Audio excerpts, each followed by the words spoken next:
Alrighty, guys, we're here and we're going to do an in the field lecture. But first, I want to show you something. This guy is looking at me. Melanie's filming him from about 30 yards to my right. He's looking right at me. This is the one we call Bruce Banner. Now, what you're going to see here is a gigantic, fat, Buddha faced human primate. But that's not really what we're looking at here, because what I found last night, and I'm looking for the clip so I can break it down, was absolutely incredible. Look what else is looking at me. And you talk about clear. Oh, baby. So they're looking at me with the apples in my hand going, is he going to throw it this way? Is he going to throw it this way? And they've been lured to the tree line, and my wife is filming them as they anxiously wait for another apple. How about that shot?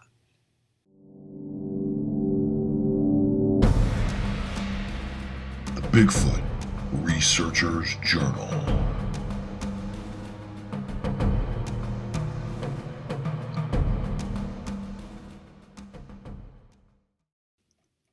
What's going on, guys? Welcome to In the Field. This is a tier where you're going to get to spend time with me in these lectures, talks, discussions, data reviews, breakdowns, whatever it ends up needing to be. And if you guys have personal questions about anything that I can help you with in your research area, then by all means, submit them to cryptoreality.us@gmail.com. Try to be as specific as you can be. One of the things that I think is important for you to understand right off the bat is this. There's a situation, if you're going to be in the field, that if you don't fully understand to your core what's out there, then you're at a severe disadvantage. And why do I say that? Because my own experience has taught me that when I initially went into the field and had preconditioned myself to think certain things,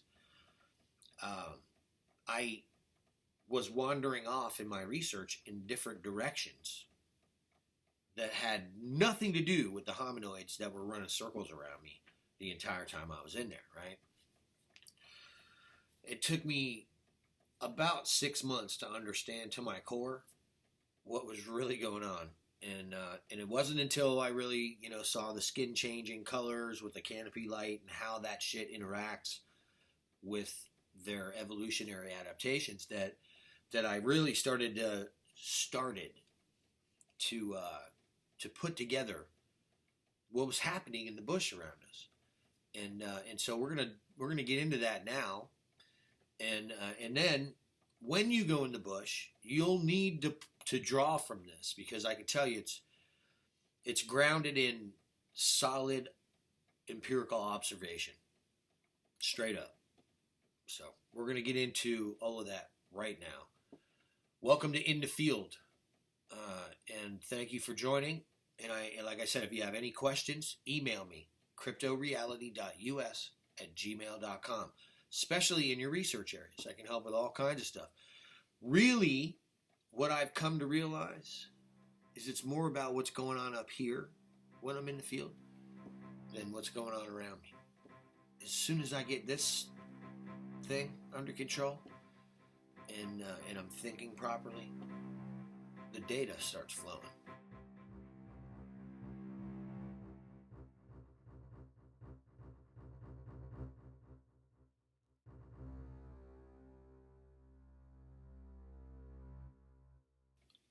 All right, so let's get into it. Well, you got to find an area that's going to hold these things.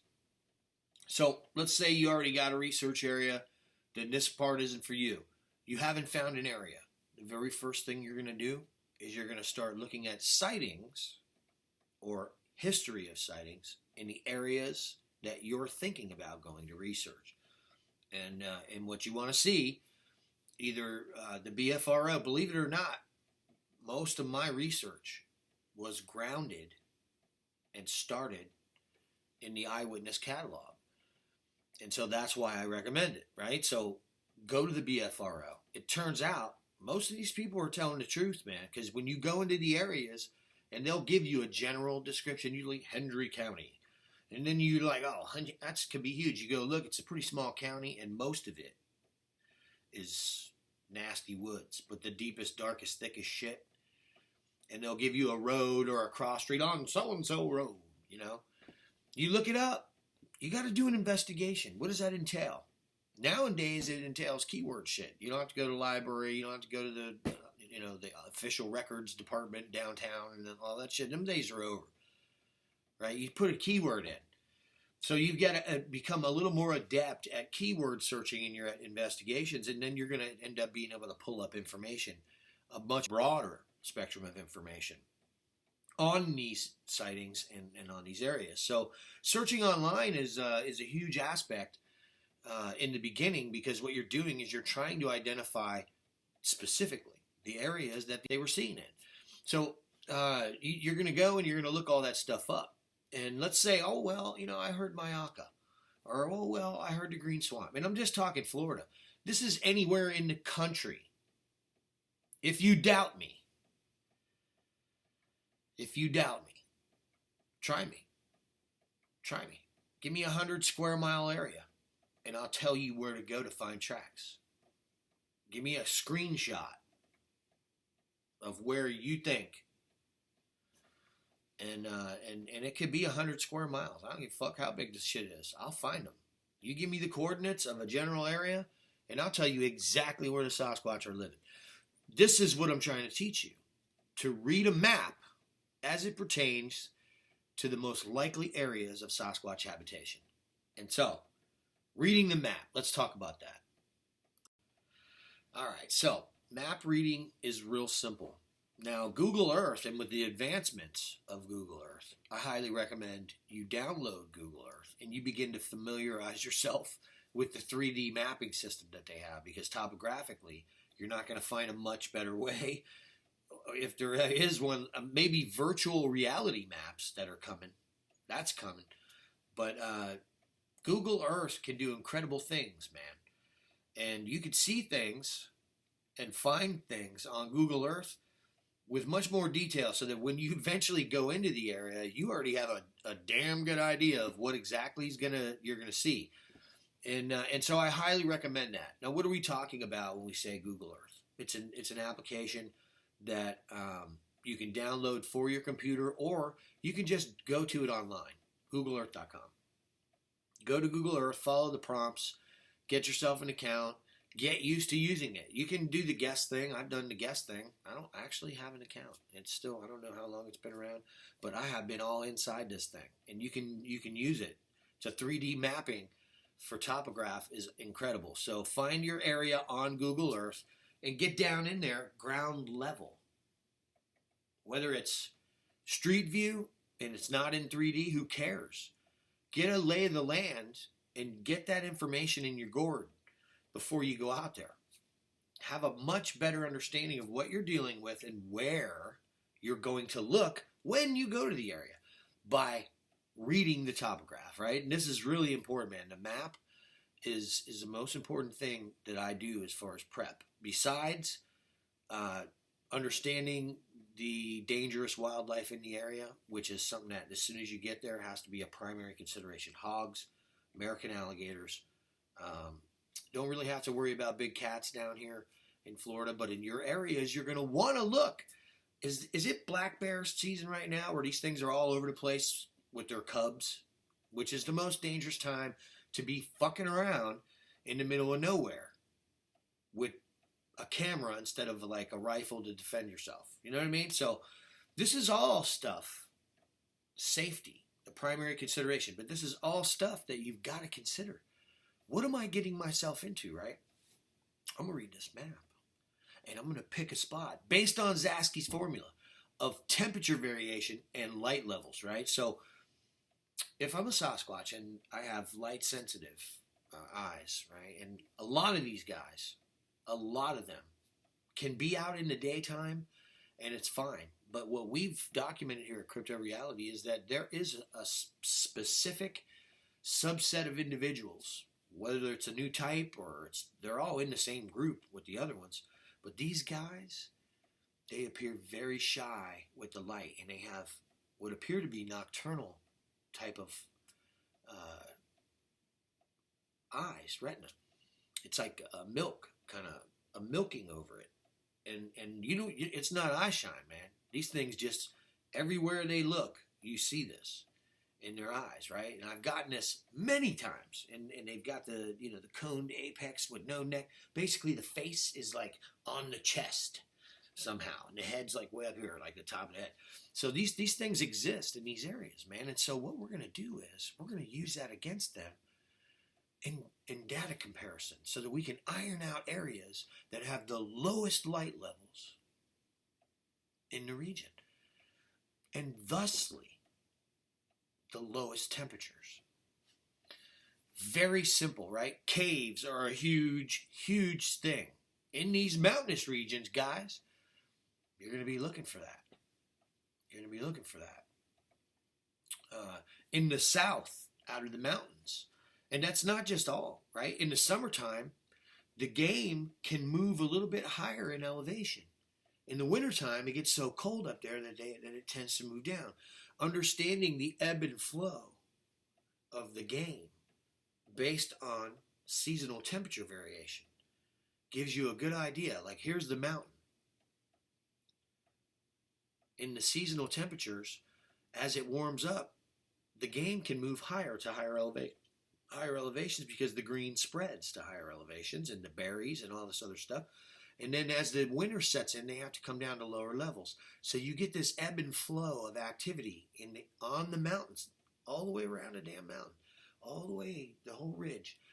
In the summertime, things are going to be a little bit able to move a little bit higher, and then boom, it comes back down. Well, you see this ebb and flow on a daily basis as well. And if you look close enough into the metadata, you'll see it on an hourly basis. But you have to spend a lot of time in your research areas and be dedicated to doing this type of thing the way we were, to actually experience it and then document it while you were experiencing it. So in the end, 450 episodes in the Bigfoot Researchers Journal show you clearly the ebb and flow of Sasquatch activity based on temperature variation and the amount of light in the given areas we're studying in. And that's why we're there, the amount of light. The amount of light controls the temperature, man. The sun is what heats the earth out there, right? Unless you've got alternative means of thermal, right? How are you going to get your heat? In the mountains, sometimes you got hot springs. So now you've got micro ecosystem changes within a given ecosystem that's consistent within the region. But if you've got a hot spring at a certain elevation, you may find a temperate forest or even a rainforest halfway up the side of a mountain. These little microsystem changes are huge aspects of wildlife activity, and thusly Sasquatch and hominoid activity. And so learning to identify these micro ecosystem changes is paramount if you're going to be a cryptozoologist the way it's supposed to be done. You should be able to write a book, man, after you study in the field and learn what the fuck's going on. Interviewing people doesn't make you a cryptozoologist. That makes you an interviewer, right? So in the end, there's 100 guys calling themselves cryptozoologists, and all they really do is write books, interviewing people and hyping the subject and hypothesizing and theorizing or basing, shit on conjecture, and there's nothing there as a cryptozoologist, right? Which is what? You study hidden species. How? That's the problem, right? Most of these guys don't go in the field. So we've got thousands of hours behind us telling you these things, and I can cut your learning curve by thousands of hours if you just can humble yourself and listen to what I'm telling you. What I can tell you is that information I just gave you is all on reading a map. Find the temperature variations. Which way does the sun come up? In my neighborhood, it rises in the east and sets in the fucking west, right?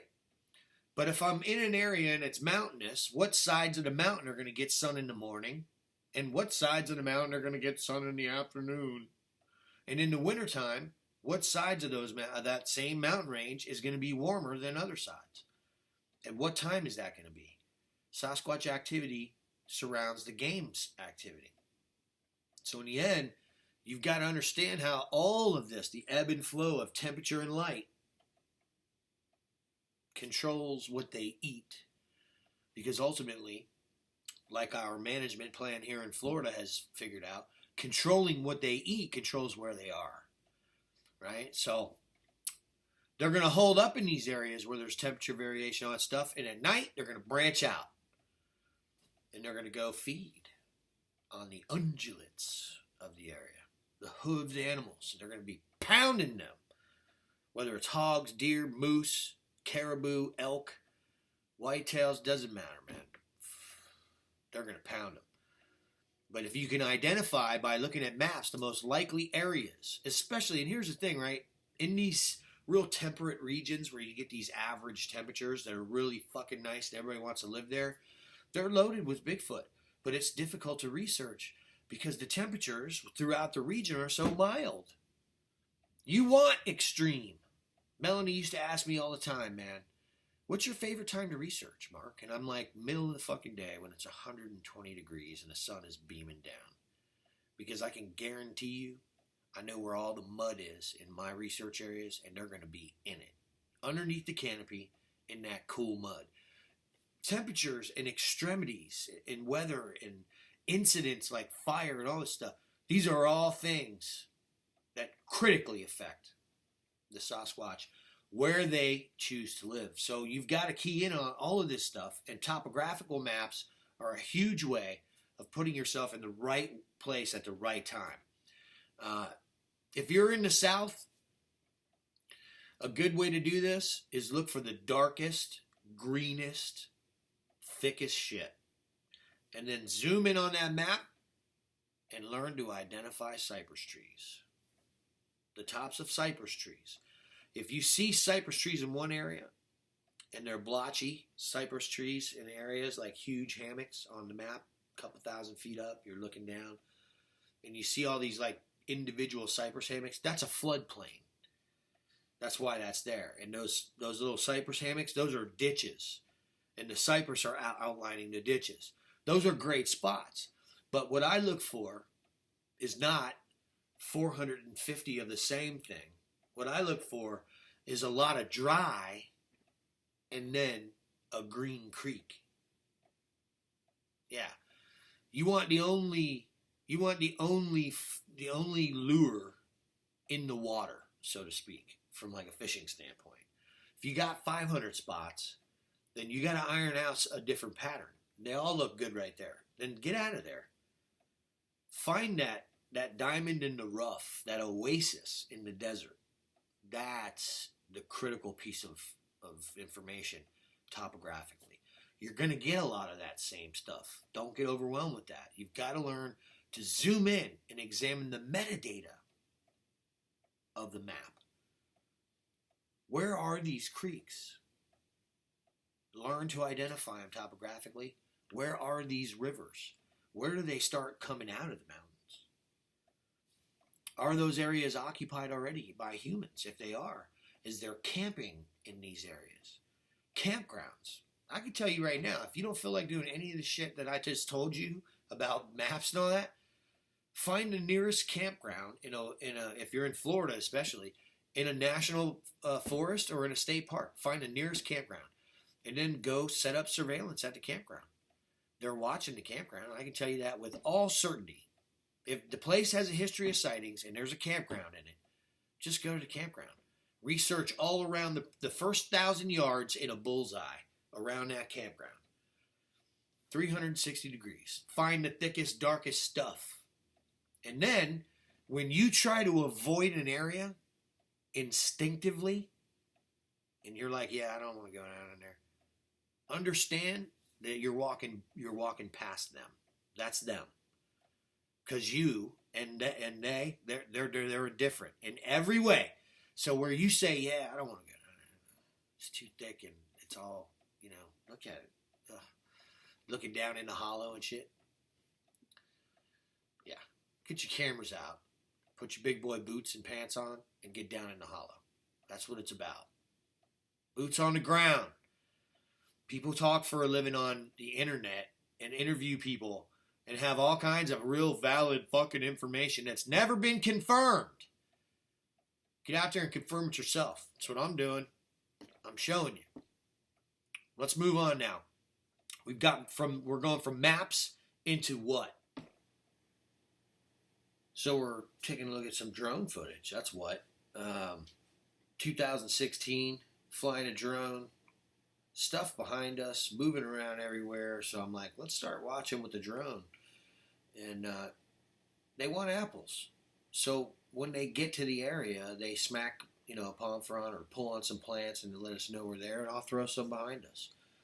And take a look at that a little bit closer here. They may throw something, whatever, to get our attention. We'll leave the apples. But you read the topographical maps correctly, and you're going to find a spot like this. You'll be surrounded.